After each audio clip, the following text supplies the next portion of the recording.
saúde fora mandou ele fazer consulta. E eu só vou poder parar de Não, é outra. É a outra que nem sabe. Filha, põe ele na sua barriga. Primeiro a gente pegava, trazia e devolvia, né? Não, assim não, assim não. Papai põe então. A gente vai chegar com ele amanhã. Natan, vamos na barriga da irmãzinha? Vamos na barriga da Ana Laura? Ela tem que ver a boca dele boa pra comer comida. Hoje ele tomou 2 anos, você vê que a boca boa e gelatina dele. Ele chora aqui. Ele fica assim com o punhado, né? Tentando rapar até a última gordinha. Aí quando ele pegar a base, é difícil. Vai cair. Filha, você desculpa seu irmão.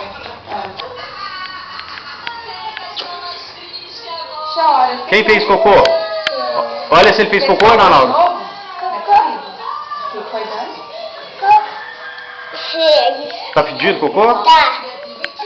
Agora baixinho. A gente nem usa isso. Deixa eu ver se ele fez cocôzinho. Peraí. É baixinho, roxinho.